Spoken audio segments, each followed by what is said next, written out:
Anda bergabung bersama Breaking News Metro TV pemirsa dengan topik kali ini sidang ke-13 Basuki Cahayapurnama atas kasus dugaan penodaan agama. Dan kita akan langsung nanti mendengarkan beberapa update terkini suasana atau informasi dari lokasi sidang. Kita akan langsung bergabung bersama reporter Metro TV Marshalina Gita yang saat ini sudah berada di auditorium Kementerian Pertanian di Jakarta Selatan. Kita bergabung dengan Gita. Gita, bagaimana situasi jelang sidang ke-13 Ahok? Kita diwawancara. Iya, Yohana, saat ini pihak dari kuasa hukum terdakwa Basuki Cahayapurnama sudah tiba di auditorium Kementerian Pertanian dan sekarang kita akan mendengarkan pernyataan dari kuasa hukum Ahok. Saya lihat luar biasa, membuktikan bahwa Ahok, Pak Basuki itu benar-benar tidak ada maksud menodai agama, menyerang ulama. Dia akan menjelaskan bagaimana latar belakang kehidupan Pak Basuki. Saksi-saksi ini akan menjelaskan. Saksi-saksi ini kalau ketiga-tiganya juga didengar, bisa menjelaskan bagaimana kejadian di Pulau Seribu. Bagaimana rakyat menyambut dengan sukacita, dengan syukur goreng. Itu satu. Yang kedua, ketiga saksi ini menjawab pertanyaan publik, apa sih bedanya saksi dari jaksa dan saksi dari Pak Basuki? Kalau saksi dari jaksa, 13 saksi itu tak satu pun yang melihat kejadian. Berarti saksi de auditu, testimonium de auditu, keterangan yang tidak didengar sendiri karena tidak bisa, karena itu tidak bisa dijadikan pertimbangan oleh majelis hakim. Beda dengan saksi-saksi yang kami ajukan atas persetujuan Pak Basuki. Ketiga-tiganya ini saksi yang melihat, mendengar, mengalami sendiri sehingga mesti menjadi pertimbangan bagi majelis hakim. Nah, karena itu kami yakin dakwaan dengan tiga saksi ini sudah mulai rontok, terpatahkan dakwaan jaksa dengan tiga saksi saja. Belum lagi saksi berikutnya, belum lagi saksi-saksi yang di luar berkas perkara. Begitu keyakinan kita. Tiga saksi tersebut apa saja Pak kapasitasnya? Ada saksi yang mengetahui sejak Pak Basuki mencalonkan diri di Bangka Belitung. Bagaimana orang membuat poster, bagaimana menyerang-nyerang dari aspek SARA. Dia akan jelaskan itu.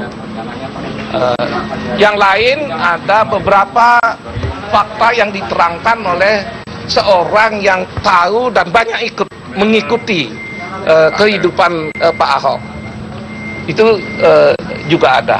Ada juga orang yang sangat-sangat lekat lingkungannya dengan keluarga Muslim.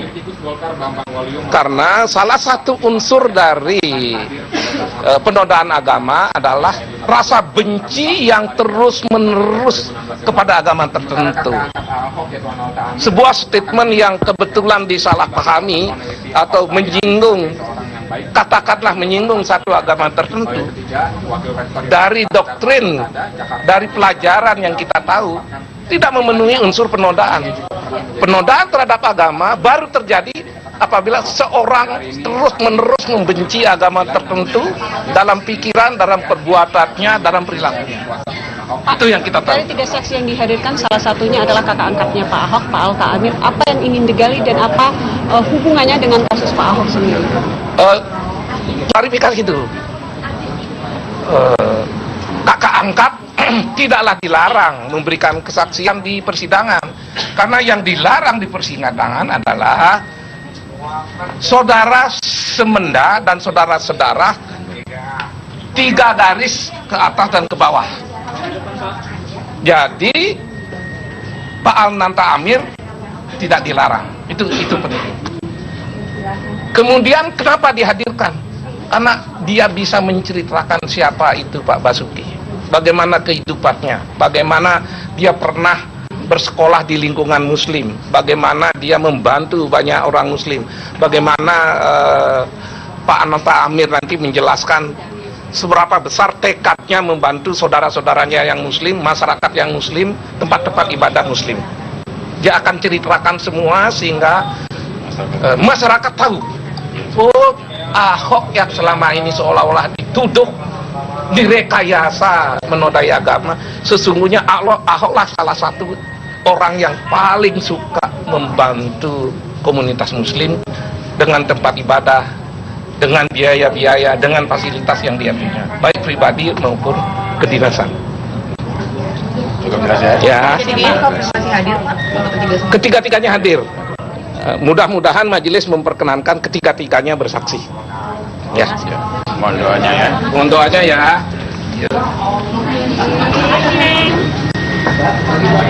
Maaf ya, menahan satu.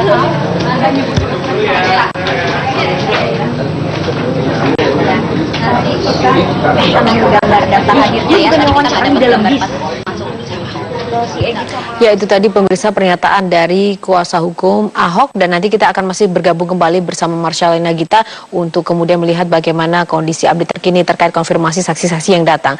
Ya, pemirsa, setelah mendengarkan saksi-saksi dari Jaksa Penuntut Umum, pada hari ini giliran kuasa hukum Ahok yang menghadirkan sejumlah saksi. Kakak angkat Ahok akan dihadirkan dalam sidang kali ini. Kuasa hukum Ahok akan menghadirkan politisi Partai Golkar Bambang Waluyo Joyo Hadikusumo. Bambang Waluyo ini ikut dalam kunjungan kerja Ahok ke Kepulauan Seribu pada September 2016 lalu. Kuasa hukum Ahok juga menghadirkan Anal Ta'amir yang merupakan kakak angkat Ahok.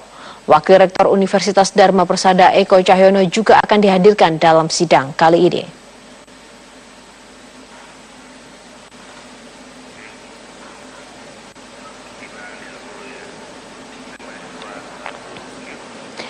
Dan pemirsa, untuk membahas lebih lanjut lagi terkait bagaimana jalannya nanti sidang ke-13 Basuki Cahayapurnama, sudah hadir di studio kali ini jurnalis senior Bung Usman Kansong. Selamat pagi Bung Usman. Selamat pagi Hana. Bung Usman, hari ini adalah hari atau saatnya kuasa hukum menghadirkan saksi-saksi. Menurut Anda tadi seperti yang sudah disampaikan oleh kuasa hukum, akan digali terkait dengan saksi-saksi fakta yang ada di lapangan. Ya, betul sekali. Jadi dalam sidang-sidang sebelumnya, saksi yang dihadirkan adalah saksi jaksa penuntut umum. Itu artinya saksi yang memberatkan terdakwa Pak Basuki. Dan sekarang mulai saksi yang meringankan karena diajukan oleh kuasa hukum atau pembela atau pengacara. Nah, nanti akan kita lihat seperti apa. Mestinya akan ada perbedaan yang luar biasa, ada perbedaan yang diametral antara saksi yang diajukan oleh jaksa dan saksi yang diajukan oleh kuasa hukum. Menurut Anda nanti yang paling menonjol perbedaannya di poin mana? Poinnya kan bahwa Ahok, kalau menurut saksi yang diajukan jaksa, melakukan penodaan agama. Poinnya kan itu, dengan berbagai argumentasinya. Baik argumentasi agama, argumentasi bahasa, argumentasi hukum, semua mengarah ke sana. Ya, kemudian yang dihadirkan oleh kuasa hukum sebaliknya itu mestinya akan mengatakan bahwa Basuki tidak punya niat, intinya di situ tidak punya niat menodai agama atau melakukan penodaan agama. Argumentasinya macam-macam. Pak Bambang Waluyo misalnya itu hadir di Kepulauan Seribu ketika Ahok menyatakan surat Al-Maidah. Nah, Pak Bambang akan bisa bercerita suasana, bisa bercerita konteks. Karena penodaan agama dalam konteks bahasa itu tidak bisa diterjemahkan dengan sempurna tanpa melihat konteks. Pak Bambang akan melihat konteksnya. Misalnya, tadi kalau pengacara menyampaikan sampai disuguhi sukun goreng misalnya, kemudian juga masyarakat di sana tidak ada yang bereaksi negatif, bahwa semua berlangsung biasa-biasa saja, tidak ada yang merasa karena 100% warga di sana adalah Muslim, tidak merasa bahwa Pak Ahok melakukan penodaan agama. Konteksnya seperti itu. Konteksnya adalah di lain pihak itu Pak Ahok sebagai gubernur, intinya kan dia mau menyatakan bahwa program dia untuk Kepulauan Seribu akan terus berlangsung sampai Oktober kok, jangan takut. Kira-kira seperti itu. Karena saya akan menjadi gubernur, kalaupun tidak terpilih lagi, itu sampai Oktober. Baru kemudian dia masuk ke surat Al-Maidah, konteks besarnya itu. Kalau kemudian ada yang mengatakan, berarti Pak Ahok menyatakan itu di luar konteks, dalam arti dia berkampanye. Dia berkampanye sebelum waktunya, begitu kan? Kalau konteksnya memang betul-betul itu, maka tuduhannya bukanlah penodaan agama. Tetapi tuduhannya adalah kalau konteksnya itu tadi ya, berkampanye di luar waktu, kan begitu. Tetapi kan kenapa Pak Ahok diajukan sebagai terdakwa itu dalam konteks penodaan agama. Nah nanti Pak Bambang Waluyo akan bisa bercerita seperti itu. Kalau kakak angkat Ahok, Analta Amir, saya kira dia akan lebih bercerita background, latar belakang. Sebetulnya seperti apa Pak Basuki ini dalam kesehariannya sebagai seorang Tionghoa dan penganut Kristen. Ya, penganut Kristen. Bagaimana sikapnya selama ini terhadap Islam, terhadap keluarga angkatnya yang kebetulan Muslim, kepada masyarakat sekitarnya, apakah ketika dia menjadi bupati di Belitung misalnya, apakah ketika dia ingin mencalonkan sebagai wakil gubernur di DKI, seperti apa? Apa yang sudah dilakukannya terhadap komunitas Muslim misalnya, komunitas umat Islam. Nah ini menjadi penting. Tadi pengacara menyampaikan bahwa yang namanya penodaan agama, kalau itu permanen sifatnya begitu, Kalau itu ada permanen. kebencian permanen, dia memang dari sononya sudah benci betul dengan satu golongan tertentu, sudah benci dengan agama tertentu. Kalau misalkan orang sekali waktu keceplosan kah, tidak sengaja, itu belum bisa disebut penodaan agama. Itu tadi menurut Tapi pengacara. kalau Pak misalnya pun Iya. mengungkapkan atau kemudian menodaikan agama dengan melakukan aksi yang kemudian menodai agama lain dari Iya. hal-hal yang terjadi di dalamnya, tapi habis itu minta maaf, kan itu tidak permanen. Tidak Apakah permanen. itu Iya, tidak di iya, karena dalam undang-undangnya kategorikan penodaan? mestinya diperingatkan dulu. Ya sebetulnya diperingatkan dulu kalau undang-undangnya mengatakan seperti itu. Kalau ada orang yang pertama kali melakukan penodaan agama, kemudian dilaporkan, kemudian dia menjadi tersangka, itu ada peringatan terlebih Permanen dahulu, itu tidak harus hukum badan. permanen itu dalam arti niat. Iya, Atau niat dampak dari aksinya? iya, dia memang penganut ideologi rasis misalnya, katakanlah seperti itu. Tidak suka terhadap kelompok tertentu. Tapi orang bisa berubah, Bung Usman. Ya bisa berubah, ya bisa berubah. Kalau sudah berubah ya tidak bisa dikenakan lagi kan begitu. Dia tadinya mungkin benci, tapi kemudian dia berubah, begitu. Tapi kemudian untuk pertama kali, mestinya kalau tadi kita pakai argumentasi dari pengacara, itu lemah begitu kalau untuk disebut dia menodai agama, karena pada dasarnya dia tidak punya kebencian terhadap kelompok tertentu, agama tertentu, etnis tertentu. Tapi ada loh orang yang memang dari sananya misalnya pengikut Hitler misalnya, dia selalu menganggap bahwa bangsa Arya itu adalah bangsa yang superior begitu, sehingga dia menegasikan, menolak kelompok-kelompok atau dari ras lain. Nah itu permanen, kira-kira seperti itu. Dan ketika dia menyatakan itu mesti kena sanksi hukum. Tetapi kalau kita lihat dari pengacara tadi, ya mestinya kalau hukumannya seperti itu, ya kalau tidak permanen, artinya kebencian yang mengakar, itu tidak bisa dikenakan penodaan agama. Yang kedua, kalau terjadi itu mestinya dapat peringatan dulu begitu, ya tidak langsung mendapat hukuman begitu. Oke. Ya. Nah ini juga terkait dengan ada saksi-saksi, 3 saksi yang akan dihadirkan. Nanti kami masih akan mengkonfirmasi terkait dengan saksi-saksi ini. Bambang Waluyo, ada Analta Amir, dan juga ini terkait dengan Dr. Eko Cahyono. Bung Usman, menurut Anda? Iya, Pak Eko Cahyono itu Wakil Rektor Dharma Persada. Ya, saya tidak mendapatkan informasi dalam kapasitas apa begitu. Mungkin dalam kalau disebut-sebut di dalam pemberitaan bahwa dia seorang wakil rektor sebuah universitas, mungkin kapasitas intelektualnya yang akan dimintai kesaksiannya ataupun pendapatnya, mungkin. Tetapi bisa jadi ini bukan saksi ahli karena ini bukan saksi ahli. Ini memang saksi-saksi yang mungkin paham sekali dengan Pak Ahok, melihat, merasakan, berinteraksi secara langsung. Mungkin itu Pak Eko Cahyono, tapi saya tidak dapat informasi kapasitas sebagai apa di situ. Menurut Anda selain 3 saksi tadi, kriteria saksi-saksi menguatkan?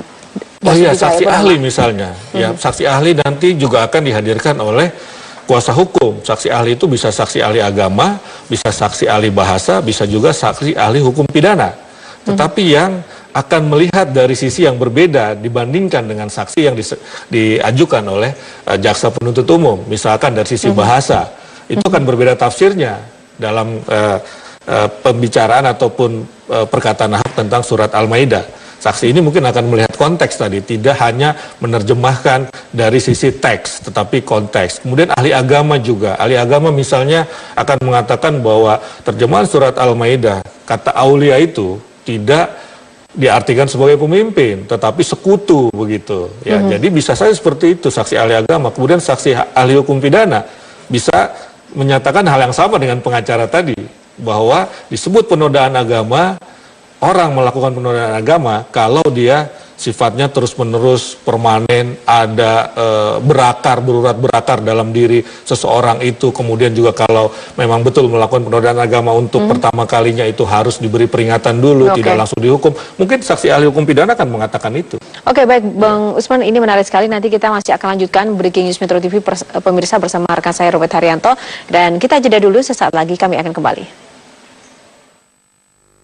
TV bersama saya Robert Haryanto, kami akan memberikan informasi terkini mengenai bagaimana jalannya sidang dengan dugaan penodaan agama oleh terdakwa Basuki Cahayapurnama yang ke-13, di mana kali ini adalah kali pertama tim kuasa hukum berkesempatan untuk menghadirkan saksi-saksi yang meringankan. Sebelum itu mari kita bergabung bersama dengan rekan kami Marcelina Gita yang sudah memantau bagaimana persiapan sidang di Auditorium Kementerian Pertanian Jakarta Selatan dengan Marcelina Gita. Gita, siapa saja yang sudah hadir di sana, saksi-saksi yang dijadwalkan?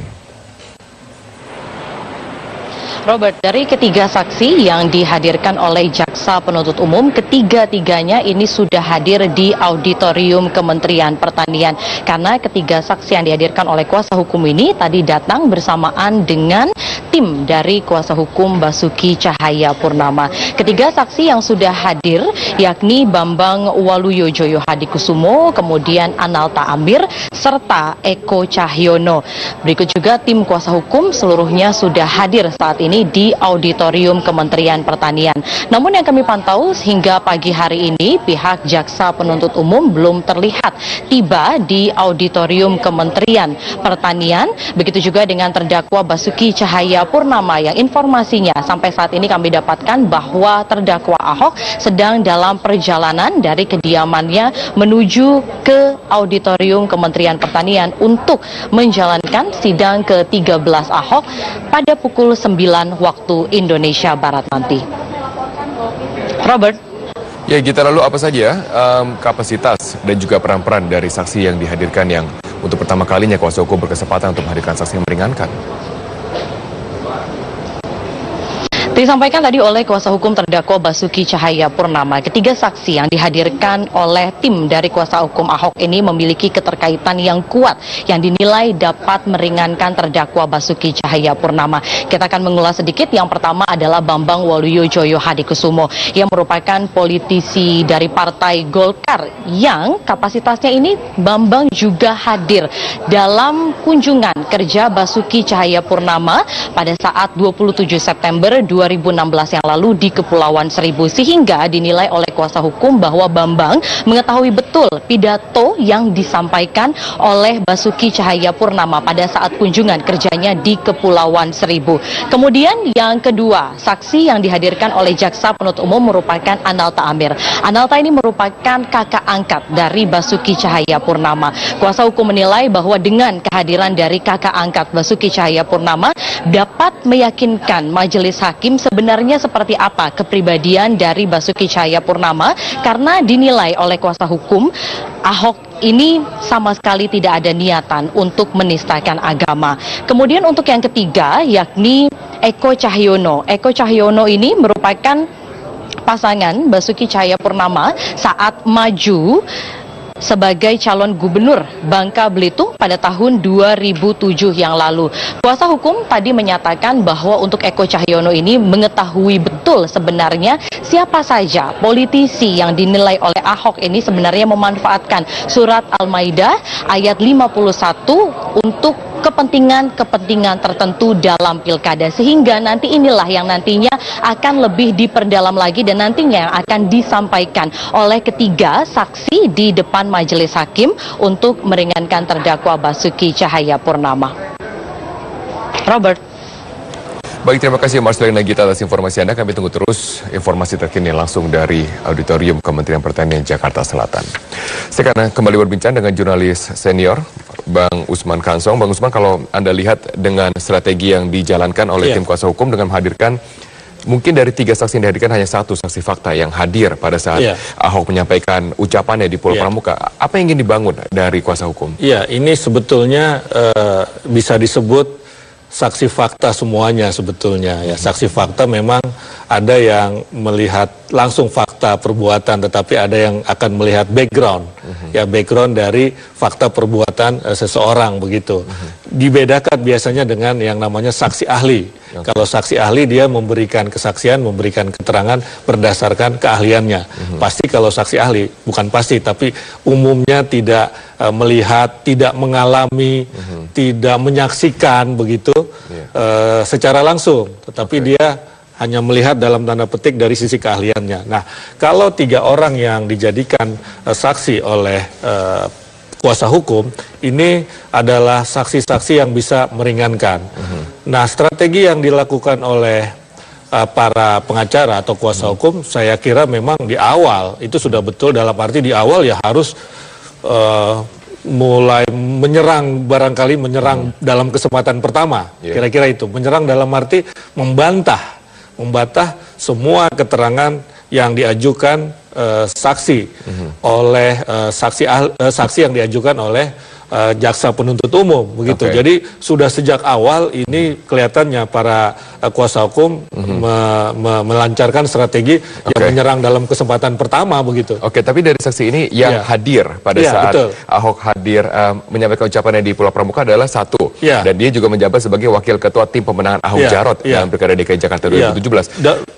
Seberapa besar ucapan dia dibandingkan dengan misalnya warga Pulau Pramuka sendiri yang menjadi target dari ucapan itu? Jadi saksi yang diajukan oleh oleh jaksa penuntut umum itu tidak ada yang hadir di situ kecuali ada satu warga. Dan satu warga itu menyatakan juga biasa-biasa saja begitu, ya kan? Biasa-biasa saja. Jadi itu sebetulnya sudah jelas. Nah, Pak Bambang ini itu menyaksikan sendiri. Dia akan melihat dalam perspektif dia ya sebagai politisi begitu. Tetapi dibandingkan dengan saksi yang diajukan oleh jaksa penuntut umum pasti lebih kuat ini. Kenapa? Karena dia melihat langsung, mengalami langsung kejadian di Pulau Seribu itu, di Kepulauan Seribu itu. Jadi saya kira lebih kuat walaupun satu begitu. Sementara yang saksi lain yang diajukan oleh jaksa penuntut umum tidak ada yang berada di lokasi kecuali warga yang dimintai sebagai saksi juga oleh jaksa penuntut umum, tapi pernyataannya kan justru meringankan Ahok waktu itu. Jadi saya kira cukup kuat walaupun cuma satu orang begitu. Walaupun dia juga menjabat sebagai wakil ketua tim pemenangan. Tidak masalah. Ya buktinya juga diterima oleh hakim kan untuk memberikan kesaksian begitu. Kalau hakim harus menimbang-nimbang, mestinya bisa dilihat dari yang saksi yang diajukan jaksa itu tidak hadir di lokasi. Jadi yang disebut saksi fakta itu lebih kuat mana? Saksi yang diajukan oleh pengacara, kuasa hukum, atau saksi yang diajukan oleh jaksa. Nanti hakim akan mempertimbangkan itu kan begitu. Dari situ keadilan hakim akan terlihat sebetulnya seperti apa. Dua saksi lain adalah kakak angkat Ahok yaitu Alta Amir dan juga Eko Cahyono yang pernah berpasangan dengan Basuki Cahayapurnama pada tahun 2007 untuk Provinsi Bangka Belitung. Nah, bagaimana argumen yang akan dibangun nantinya untuk mendeskripsikan seorang Ahok? Jadi konteks Pak Ahok mengatakan atau membicarakan atau menyampaikan surat Al-Maidah ayat 51 itu konteksnya adalah pilkada di Bangka, Bangka Belitung waktu itu.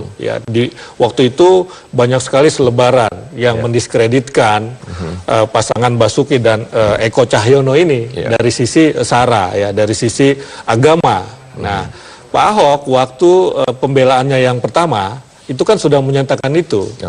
Saya punya pengalaman buruk, kira-kira seperti itu ketika mengikuti pilkada di Bangka Belitung. Banyak yang menyerang saya dengan senjata sara dan dia khawatir, kira-kira begitu, mengantisipasi bahwa hal yang sama akan terjadi pada pilkada DKI ketika dia sebagai kandidat petahana juga mencalonkan lagi. Nah, konteksnya dari situ, memberikan konteks. Jadi Pak Eko Cahyono itu akan memberikan konteks bahwa ada politisi-politisi di Bangka Belitung yang menyerang Ahok dengan surat Al-Maidah itu. Jadi Ahok sebetulnya ingin menyatakan atau kuasa hukum ingin menyatakan bahwa tidak ada niatan dari Pak Ahok, nomor satu, untuk menodai agama Islam. Nomor dua, tidak ada niatan Ahok untuk juga menyerang ulama. Ya. Kenapa? Karena yang ditunjuk oleh Ahok dalam konteks Al-Maidah itu adalah para politisi, bukan Oke. para ulama, begitu kira-kira. Oke, baik. Iya. Terima kasih Bang Usman Kasong telah berbagi perspektif bersama dengan kami. Tapi sebelum itu, kami juga akan menghadirkan juga informasi sudah 13 kali dengan hari ini. Sidang Ahok sudah digelar di Kementerian Pertanian. Dan juga banyak sekali respon-respon oleh para netizen yang kemudian akan dijelaskan lebih lanjut oleh rekan saya, Yohana Margareta. Yohana, apa saja respon-respon dari netizen selama sidang Ahok bergulir? Iya, ini sidang Ahok sudah ke-13 kali digelar. Robert, ini menjadi perhatian publik khususnya karena kasus Ahok ini menjadi salah satu penantian yang kemarin sempat memanas karena terkait dengan Pilkada DKI. Tapi apakah setelah Pilkada putaran pertama ini selesai diselenggarakan, kemudian intensitas perhatian publik di media sosial juga